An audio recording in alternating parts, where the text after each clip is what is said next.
Un très joli mois de mai 2025 qui pourrait se terminer dans le vert. Après quelques heures, les dernières heures, un tout petit peu chahutées, mais c'est normal.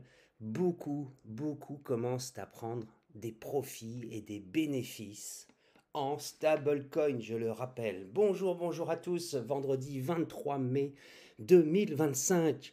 Et après quelques semaines un peu erratiques, eh bien, le Bitcoin, nous l'avons vu hier encore, est allé chercher son ATH sur 24 heures, quand bien même il est stable. Il a frôlé, il a flirté avec les 112 000 dollars hier dans la journée du 22 mai 2025. Qu'en est-il des autres crypto-monnaies? L'Ethereum qui fait aussi un joli rebond, mais malheureusement sur l'année, on est encore dans le rouge. Qu'avons-nous en plus? Le XRP, je crois qu'il lui aussi reprend des couleurs, mais sur l'année, on est encore, si sur l'année on est pas mal, bien que nous soyons encore baissiers à court terme à 2,47 dollars, on est encore à quasiment 50% des plus hauts. C'est pas évident à aller chercher, mais on y croit. Le BNB s'est plutôt bien repris. Lui aussi, il a dépassé les 690 dans la journée d'hier, 690 dollars. Et un nouveau launch pool est à présent lancé. Launch pool qui vous permet d'obtenir des jetons gratuits. Et je regardais un petit peu hier, notamment en France, la fiscalité sur ces jetons gratuits. Alors, il semblerait qu'il y ait un véritable flou artistique et de nombreux spécialistes, experts, voire avocats le disent, quand bien même certains préconisent une certaine prudence. Alors, ce flou juridique, quel est-il? Il est de deux ordres. Le premier ordre, c'est de dire que vous avez reçu des jetons gratuitement, un airdrop un petit peu par hasard, et là donc, il n'y a pas grand-chose à faire, sauf à les déclarer si vous faites une session en monnaie fiat. Voilà, tout à fait classique.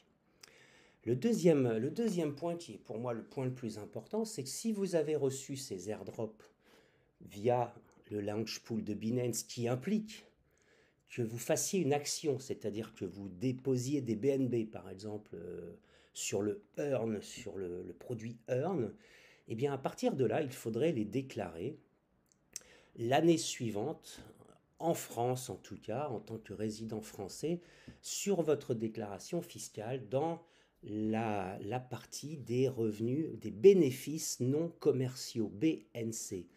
Et vous seriez donc taxé de fait. Alors, flou artistique total puisque dans MiCA, a priori, et pour la France, rien n'est stipulé clairement. Donc tout va rester à l'appréciation d'un éventuel contrôleur fiscal, mais aussi à l'appréciation du conseil que vous pourriez solliciter à ce moment-là, puisque rien n'est gravé dans le marbre. Donc ça pose un problème, parce que là, on est dans l'interprétation humaine, et vous savez que dans ce cas-là, l'interprétation humaine, surtout en matière fiscale, elle n'est pas forcément favorable aux contribuables. Alors, bon, chacun, évidemment, hein, est responsable de ses actes, de ses actions, de ses choix, mais j'ai envie de vous dire, si vous avez gagné quelques centaines ou milliers de dollars l'an dernier avec des airdrops de ce style, ou même du staking, de la DeFi, en apportant de la liquidité à droite ou à gauche, j'ai envie de vous dire par précaution, hein, déclarez-les. Voilà, alors oui, vous allez être imposé dessus, oui, ça fait mal, mais c'est le jeu, c'est le jeu, donc je vous incite à les déclarer. Encore une fois, hein, rien n'est prévu officiellement. Donc c'est en votre âme et conscience que vous les déclarerez ou pas. Évidemment ici, aucun conseil en investissement et encore moins en déclaration. C'est juste une suggestion. Voilà, je voulais ouvrir cette parenthèse parce que je déteste quand ça n'est pas clair. C'est toujours à ce moment-là que nous, pauvres petits investisseurs, petits porteurs, petits contribuables, c'est toujours à ce moment-là que l'on est perdant. Voilà. Je referme la parenthèse et je poursuis avec le Solana qui lui aussi a plutôt bien rebondi, hein, depuis un mois, hein, parce qu'il était retombé quand même assez bas. Donc c'est assez sympathique de le voir revenir flirter tout doucement avec les 200 $. Mon autre petit bébé, le Dogecoin, c'est pas mal, je suis en profit. Alors, je crois que j'ai gagné 1 centime par token, hein. Donc, c'est pas ouf. Mais voilà, on est dans la bonne direction. Et depuis un mois, vous avez vu, on a repris carrément, hein. Bah, 50%. Magnifique, oui. Pourquoi 50%? Parce que 50% de 16 centimes, c'est 8 centimes. 16 et 8, 24. Donc 24, 25. Donc on a repris même légèrement plus que 50%. Donc c'est une bonne nouvelle. Bon, continuons. Continuons, je suis ravi. Je voulais jeter un petit coup d'œil au Caspa que l'on suit régulièrement aussi sur cette chaîne. Bon, il performe pas plus que ça, hein, même si on était tombé bien bas. On a refait aussi 50% en un mois. Sur l'année, vous avez vu, on est encore perdant. Pour rappel, à ceux qui me suivent, j'avais racheté à 5 centimes ici, hein. Alors, j'en avais acheté pour 100 $, hein. Non, pardon, j'en avais acheté pour 50 $. Et à l'heure où je tourne cette vidéo, donc, je dispose d'un peu plus de 120 $. Voilà, j'ai fait un bénéfice incroyable. Je continue à le suivre et bon, on verra bien où ça nous mène. On a eu un drama hier sur Sui. Il semblerait que certains tokens qui sont développés, incrémentés, créés, issus, émis sur la blockchain Sui, eh bien, se sont fait hack hier avec des pertes phénoménales. Donc, bah, comme vous le voyez, hein, c'est un des rares jetons à avoir perdu jusqu'à 5% hier en séance. La technologie est top, mais c'est comme partout. Il y a des faiblesses, il y a des manquements, il y a des trous dans la raquette, donc bah, ça fait mal. Bon. Voyons voir ce que nous dit notre ami H Crypto ce matin. Alors, il y a 15 minutes, il nous annonce que BlackRock a acheté encore 8000 bitcoins pour une valeur de 877 millions de dollars. Waouh! Le deuxième plus gros achat ce mois-ci. L'Ethereum qui a quand même touché les 2007, c'est génial. Donc je le rappelle, hein, a priori ça c'est un schéma, un graphique de Binance. Quand on est sur CoinMarketCap ou sur CryptoBubbles, ce sont des agrégateurs. Ils font une moyenne de tous les exchanges, hein, sur lesquels ils vont chercher de l'info.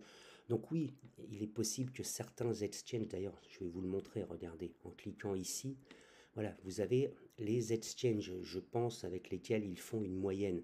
Et vous voyez, hein, sur Binance, on est à 110 471 $ en spot, en réel. Et sur Kraken, on est un petit peu en dessous.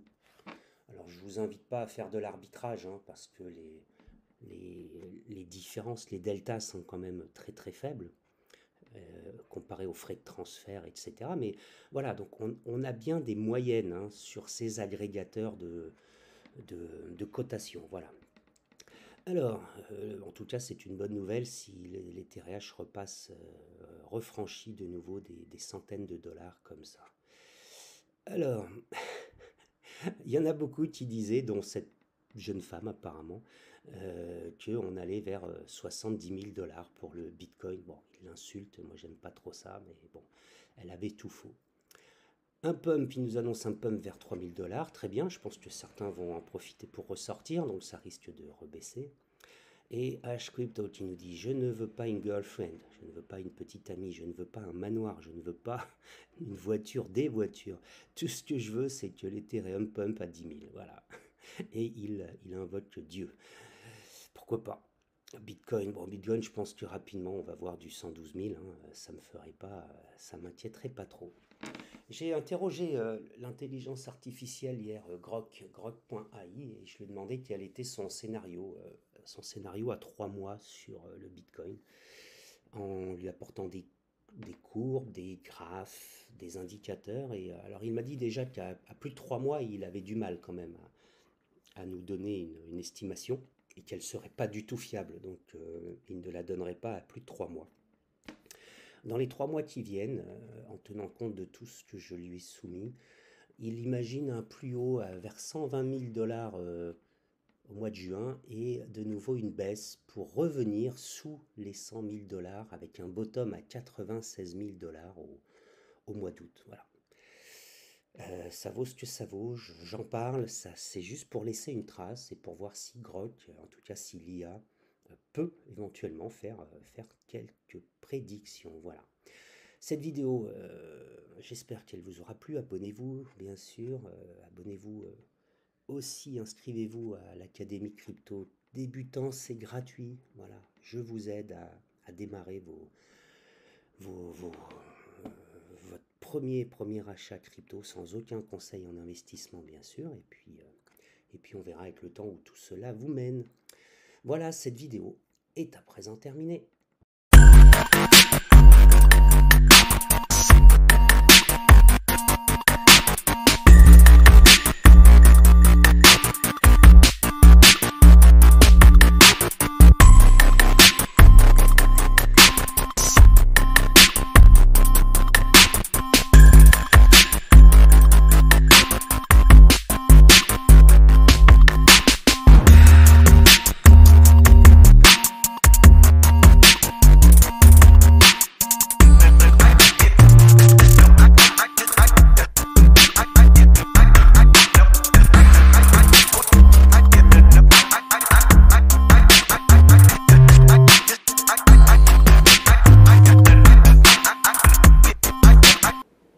N'oubliez pas de commenter, partager, liker, mettez un pouce, ça aide la chaîne, ça la fait progresser et ça me donne chaque jour encore plus envie de vous parler de l'actualité crypto. À bientôt!